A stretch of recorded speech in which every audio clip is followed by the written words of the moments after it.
ജനാസക്ക് മുന്നിൽ നിറക്കണ്ണുകളുടെ കുറെ ആളുകളെത്തും. ലോകത്ത് കോടികൾ കിട്ടിയാലും ആവശ്യമില്ലാത്ത സന്ദർഭമാണത്. ഇനിയും ഒരുപാട് ദൂരത്തേക്ക് ഞാൻ പോകേണ്ടതില്ല. സുഹൃത്ത് അത്തീഫ്, അദ്ദേഹം ലോകത്തോട് യാത്ര പറഞ്ഞു. ഒരുപക്ഷെ അത്തീഫ് ലോകത്തോട് യാത്ര പറഞ്ഞു എന്ന് പറയുമ്പോൾ ആ പറയുന്ന വാചകത്തിന്റെ കൂടെ മനസ്സിൽ ഈ സ്ക്രീനിൽ കാണുന്നതിലേറെ തെളിച്ചത്തിൽ എന്റെ സഹപ്രവർത്തകർ കാണുന്ന കുറെ ചിത്രങ്ങൾ ഉണ്ടാകും. പരപ്പനങ്ങാടി സ്വദേശിയായ എന്റെ സഹോദരന്റെ ജനാസക്ക് പിന്നിൽ നിന്നപ്പോൾ ഒരുപക്ഷെ 3 ഘട്ടങ്ങളിൽ ആ കിടക്കുന്നത് ഞാനാണെങ്കിൽ എന്ന് നമ്മളൊക്കെ ആഗ്രഹിച്ചു പോയിട്ടുണ്ട്. ഒന്ന്, സുഹൃത്ത് ജാബിർ കായക്കൊടിയുടെ ജനാസയുടെ സന്ദർഭം. 2, എന്റെ സുഹൃത്ത് തസ്ലീമിന്റെ ജനാസയുടെ സന്ദർഭം. 3, എന്റെ സഹോദരൻ അത്തീഫിന്റെ മരണത്തിന്റെ സന്ദർഭം. ഏങ്ങലടിച്ച് കരയുന്നു. അവനെ അറിയാത്തവർ അറിയുന്നവരൊക്കെ അവരുടെ ജോലിയോ അനുബന്ധങ്ങളൊക്കെ ഒഴിവാക്കി വരുന്നു. സുഹൃത്തുക്കളെ, നമ്മളൊക്കെ മനസ്സിലാക്കുക, പരപ്പനങ്ങാടിയിലെ പൊതുനിരത്തിൽ മറിഞ്ഞു വീണ ഒരു ചെറുപ്പക്കാരൻ എങ്ങനെ കേരളത്തിന്റെ ലോകത്തിന്റെ വികാരമായി എന്ന് ചോദിച്ചാൽ അതിന് കൃത്യമായൊരു ഉത്തരമുണ്ട്. ഈ ദാവാ കൂട്ടായ്മയിൽ ആ കുട്ടി ചെയ്ത കൊച്ചു സേവനങ്ങളാണ്.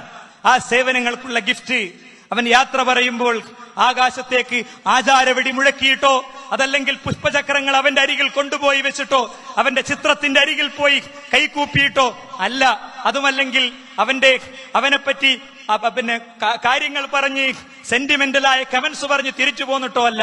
ഹൃദയം ഒരു നിമിഷം നിശ്ചലമാക്കി അള്ളാഹുവിന്റെ മുന്നിൽ പടച്ചോനെ, ഈ കിടക്കുന്ന ഞങ്ങളുടെ സഹപ്രവർത്തകന് നീ ഖബർ വിശാലമാക്കണേ എന്ന് പ്രാർത്ഥിക്കുകയാണ്. നാഥ, ഞങ്ങളുടെ സഹോദരൻ അത്തീഫ് അബ്ദുറഹ്മാൻ, നീ അദ്ദേഹത്തിന്റെ ഖബറിനെ വിശാലമാക്കണേ.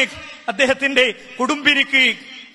കുടുംബിനിക്ക് നാഥ, അവർക്ക് നീ കൂടുതൽ കരുത്തോടു കൂടി 70 ദിവസം മാത്രം പ്രായമുള്ള അദ്ദേഹത്തിന്റെ മകനെ ദീനീ രംഗത്ത് ഏറ്റവും ശക്തനായ ഒരാളാക്കി വളർത്താനുള്ള അവസ്ഥയും സാഹചര്യവും നീ ഒരുക്കണേ എന്ന് ഞാൻ പ്രത്യേകം ഓർമ്മപ്പെടുത്തുകയാണ്. സുഹൃത്തുക്കളെ, മരണത്തിന് ഡേറ്റും തീയതിയും നേരത്തെ കിട്ടിയിരുന്നെങ്കിൽ എന്റെ സുഹൃത്ത് അത്തീഫ് ഒരുപക്ഷെ വിവാഹിതനാകില്ലായിരുന്നു. രാവിലെ 3:30 മണിക്ക് ഞങ്ങൾ ചെല്ലുമ്പോൾ ഐസിയുവിൽ നിന്ന് അദ്ദേഹത്തിന്റെ പ്രിയതമ ഇറങ്ങി വരുന്നത് കണ്ടു. ഏതെങ്കിലും ഒരു ഘട്ടത്തിൽ ഈ സംസാരം അവർ കേൾക്കാനുള്ള ഇടവരികയാണെങ്കിൽ ഞാൻ ആ സഹോദരിയോട് ക്ഷമ ചോദിക്കണം.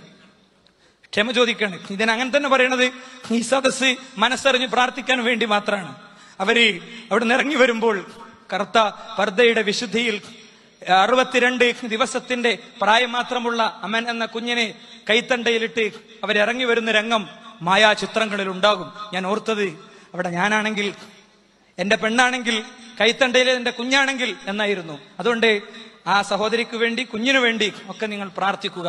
മനസ്സിലിപ്പോഴുള്ളത് അരീക്കോട്ടെ ഓഡിറ്റോറിയത്തിൽ അവന്റെയും അവന്റെ ഫാദറിന്റെയും കൈകൾ ചേർത്ത് വെച്ചുകൊണ്ട് നിങ്ങളുടെ മകൾ ഇന്നവളെ ഞാൻ ഏറ്റെടുത്തിരിക്കുന്നു എന്ന് പറയുന്ന കാര്യത്തിന് കാർമ്മികത്വം വഹിച്ച നിമിഷങ്ങളാണ്. പിന്നെ കുഞ്ഞുണ്ടായപ്പോ 5 പേര് മെസ്സേജ് അയച്ച് അതിലെ ഏതു പേര് തെരഞ്ഞെടുക്കണമെന്ന് ചർച്ച ചെയ്യുന്ന, അതാ ഞാൻ പറഞ്ഞത്, MSM എന്ന ബന്ധം വേറെ സംഘടനാ ബന്ധം പോലെയല്ല, ഔദ്യോഗികമായൊരു ബന്ധമല്ല. ജീവിതത്തിലെല്ലാം അങ്ങോട്ടും ഇങ്ങോട്ടും ചർച്ച ചെയ്യും. അപ്പോൾ അമൻ എന്ന പേരിന് നമ്മൾ ടിക്കിട്ടു. പിന്നെ അമൻ എന്ന പേര് രോഗം വിളിച്ചു. അത് 62-ാം ദിവസം അനാഥനാകുന്ന ഒരു കുഞ്ഞായിരിക്കുമെന്ന് പേരിട്ടപ്പോഴോ വിവാഹം കഴിഞ്ഞപ്പോഴോ ആരും ഓർത്തിട്ടില്ല. അതുകൊണ്ട് നിങ്ങൾക്ക് പ്രാർത്ഥന വേണോ? വെളുത്ത തുണിയുടെ താഴെ കിടക്കുമ്പോൾ ലഭിക്കുന്ന ഒരു പ്രാർത്ഥനയുണ്ട്, ലോകത്തെ ഏറ്റവും ശക്തമായ പ്രാർത്ഥന. 40 ആളുകൾ അങ്ങനെ ജനാസ നിസ്കരിച്ചാൽ, തൗഹീദുള്ള 40 ആളുകൾ ജനാസ നിസ്കരിച്ചാൽ സുഹൃത്തുക്കളെ, ജീവിതം സാർത്ഥകമായി.